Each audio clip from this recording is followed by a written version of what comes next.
के गोबर से, गौमूत्र से, गौरज से स्नान करने की परंपरा हजारों सालों से रही है। पूछ लीजिए सबसे। आप सबको कह रहे हैं ना ऐसे ही करके नहाए। अरे तो जब परंपरा रही है तो उसमें कोई साइंस रहा होगा। गाय के गोबर में कितना गुण होता है। बिल्ली की पोटी की कॉफी पीने में ऐतराज नहीं है, तो गाय के गोबर से स्नान करने में क्यों ऐतराज है? जी अब मैं अगले सब पता है, आप छिपा रहे, आप बिल्ली के मामा लगते हैं। अरे एक सेकंड, आप क्या कह रहे हैं? वो बिल्ली की पॉटी नहीं है तो किसकी पॉटी है? वो बिल्ली की पॉटी नहीं है, वो किसी और जानवर की है। वो कॉफी में डालते हैं, उसका जो टेस्ट है उसको कम करने के लिए। आपकी यही तो बात है। आप प्रॉब्लम ये है, वो कह रहे हैं कि मलमूत्र जो है, वो जो मलमूत्र है, वो जो जिसे मलमूत्र कहते हैं, वो बिल्ली का नहीं है, किसी और जानवर का है। अब देखो ये बिल्ली का पक्ष लेने बैठ गए, जबकि ऑन रिकॉर्ड गूगल करो तो मिल जाएगा कि बिल्ली की पॉटी की कॉफी बनने। लेकिन ये लगता है बिल्ली कह रहे हैं कि जो पॉटी है वो बिल्ली की नहीं है, किसी और की है। किसकी? आदमी की है। बताओ किसकी है? कोई विदेशी जानवर है उसकी है, कोई विदेशी जानवर है उसकी है। वो बिल्ली नहीं है जो आप बिल्ली बिल्ली बार अरे जानवर कौन सा है आपको तो पता होगा। अरे है तो बिल्ली प्रकार की। आप सुन लीजिए, आप सुन तो लीजिए। है तो मलमूत्र ही। मैं बता रहा हूँ, प्रॉब्लम दो है। एक है कि जो आप करते हैं, आप चाहते हैं सारा संसार वो करे। वो सारा संसार वो क्यों करे? हम टाइम के हिसाब से चलने वाले लोग हैं। मैं माँ बाप को भगवान मानता हूँ, तो मैं चाहता हूँ सब माँ बाप को भगवान माने। जी जी जी, चलिए। जो आप पॉटी की बात कर रहे हैं ना, वो बिल्ली की नहीं है, वो दूसरा जानवर है। और है तो जानवर की है तो जानवर की। वो किसी और यूज पर्पस से होती है और वो बहुत महंगी होती है। इसका ये मतलब नहीं कि लोग गोबर अपने शक्ल पे लगाना शुरू करते हैं, अब सोचिए, करना शुरू ये कह करते रहे हैं। बड़ी महंगी है। ठीक है, आपने बोला। ये कह रहे हैं कि उस जानवर की पॉटी बड़ी महंगी होती है। मतलब जानवर की पॉटी महंगी है तो उसे पी लेंगे, पर गाय का गोबर लगा नहीं सकते। बात तो सही है। जब बच्चे कितने अच्छे हैं आप। बच्चे भगवान, हमारे यहाँ बच्चों को भगवान का दर्जा दिया गया।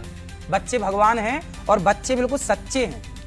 बच्चे ठाकुर जी और क्या जी। नियंत्रण करने की बात हो रही है, आप कह रहे बच्चा और। अरे भाई कम से कम एक है, एक बच्चे को कहाँ खेलेगा, किसके संग खेलेगा भैया? गजब कर रहे हैं आप भैया।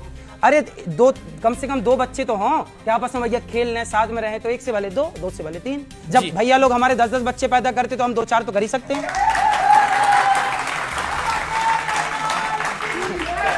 एक आपका वीडियो वायरल है जिसमें आपने बोला कि जैसे कपड़े होंगे सामने वाले का एक्शन और आचरण भी वैसा ही होगा।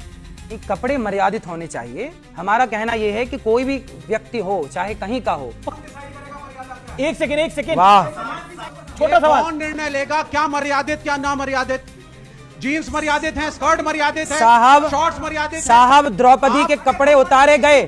द्रौपदी के कपड़े उतारे गए थे तो महाभारत हो गया था। और आज देखो कपड़ा पहनने को कह रहे हैं हम बेटियों को, तो ये भड़क रहे हैं, ये परेशान हो रहे हैं। बेटियों के ऊपर छोड़ दीजिए। एक मिनट, इसका मतलब ये हुआ, ये महिला सशक्तिकरण का जमाना है। इसका मतलब ये हुआ, सुन लीजिए जी। एक लड़की को भैया, इसका मतलब ये हुआ कि नारियों को अर्धनग्न देखने की इच्छा आप लोगों की है।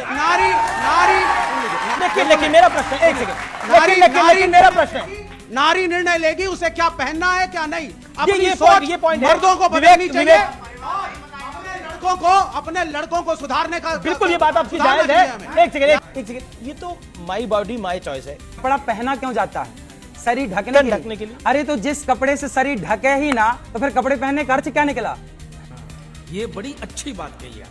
अब समाज में कुछ लोग, देखो ऐसा हुआ, कुछ लड़कियों को ऐसे, जो भैया की विचारधारा है, ये कहते हैं कि कुछ भी पहने।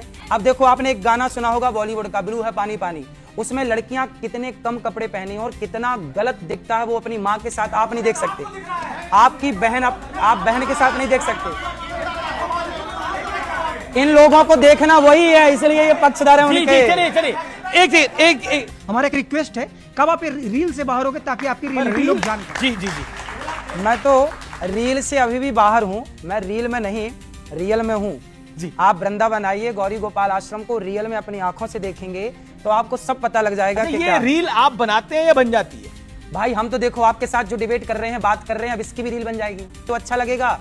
अच्छा देखने वाला अच्छा बना लेगा, बुरा देखने वाला। इसी से ये कहना चाहता हूं, जैसा कि भैया, विवेक भैया नाम है ना जी, विवेक भैया ने कहा कि नारियों को अपनी स्वतंत्रता है कपड़ा पहनने की। देखिए आपकी अपनी बिल्कुल विचारधारा है, आपकी अपनी विचारधारा, बच्चों की अपनी, और मेरी मानसिकता क्या कहती है। छोटी सी बात समझिएगा, कुछ लोगों ने नारियों को भड़का दिया और कह दिया कि यार क्या रखा है इतने सारे कपड़े पहनने में, क्योंकि उन लोगों के अंदर नारियों को निर्वस्त्र देखने की कामना थी। एक समाज वो है जो कहता है बेटा पूरे कपड़े पहनो, एक समाज वो है जो कहता है क्या जरूरत है पूरे कपड़े पहनने की, आप तो जरा से पहनो। तो जिनके अंदर नारियों को नग्न देखने की भावना थी, उन्होंने आज नारियों को समाज में अर्ध नग्न खड़ा कर दिया और वो उसको प्रमोट कर रहे हैं, और वो समाज में नारियां अर्ध नग्न होकर घूम रही हैं। प्रभु राम ने मर्यादा में रहना सिखाया।